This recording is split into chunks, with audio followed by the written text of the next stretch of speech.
In the name of God with us. Amen. Please be seated.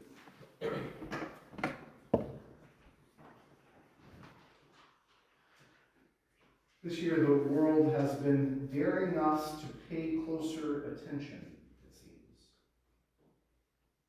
Even the processes and systems that the mechanics of the earth itself are making us take notice.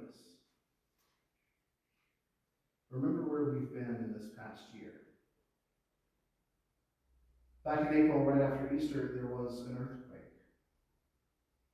Michael and I were packing the car to go into the path of totality to see the total eclipse of the sun, and right there, as we were on our way to experience a rare natural phenomenon, we experienced another rare natural phenomenon.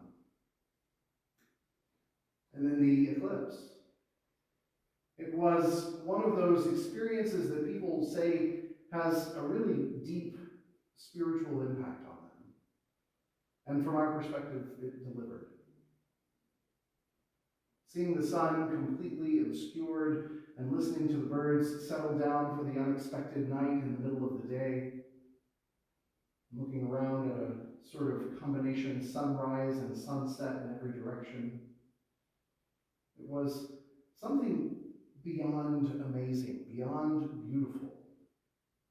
It was spiritual. We watched the eclipse with Marty's sister and stepmother, whom we befriended at Eric's wedding. I'll never forget, Marty's stepmother, Jean, was afraid to take off her eclipse glasses during the moments of totality. She wanted to be sure not to damage her eyes. But for those 4.5 minutes, it was safe to stare straight into the direction of the sun. With your glasses on, you couldn't see anything. Marty's sister, Susan, was crying out to Jean, "Take off your glasses, you're missing it." Michael and I just sort of stood there in stunned silence, actually choking back tears. With our arms draped around each other, it was a mystical thing. Perfectly natural, easily explained, but still somehow it seemed to mean more in the experience of it than it was in the explanation of it. Then later in the spring, and really throughout most of this year, we've been on Aurora watch. Just this morning, I was seeing articles about whether or not you could see the aurora this week. That one night that everyone seemed to get the best pictures, we were stuck in a theater and missed it all. But there have been a lot of other pretty good nights, at least according to the reports. One night, Michael and I went aurora hunting and came up empty. But a couple of nights later, I went alone and had a little luck. Still nothing like the pictures that I had seen posted on social media. But again, the bright colors of the aurora are pretty easily explained. They're from storms on the surface of the sun that produce mass coronal ejections. The particles that are sent out eventually make their way to us here on Earth, where they interact with our magnetosphere and produce magnificent displays of light. The thing about all of these things is that even if they are somewhat rare, or at least rare from our limited perspectives, they are all perfectly natural. They're easy to explain.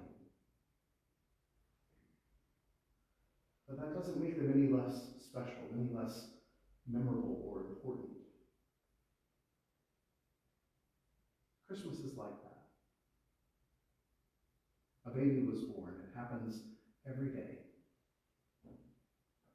And while it's a miracle every time, and while it brings joy and wonder into the world every time, in some way or another, it's still something more important and more meaningful than you might actually initially think.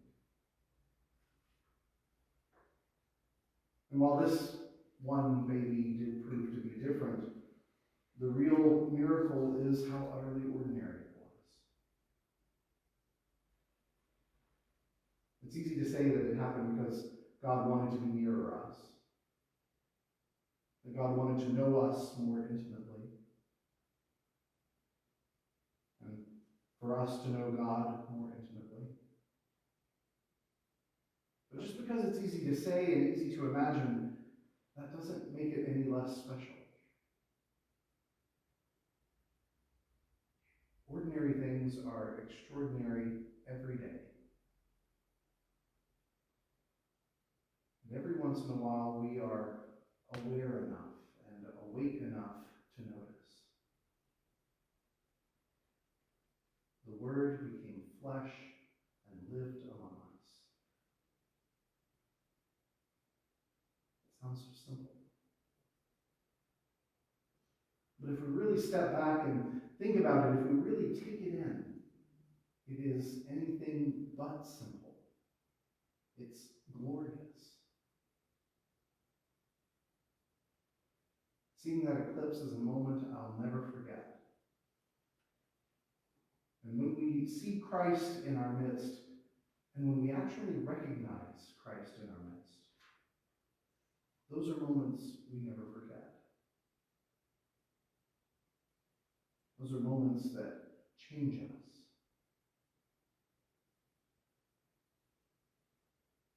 I hope you got all the presents and all the joy that you were hoping for this Christmas, or that you will as the day unfolds.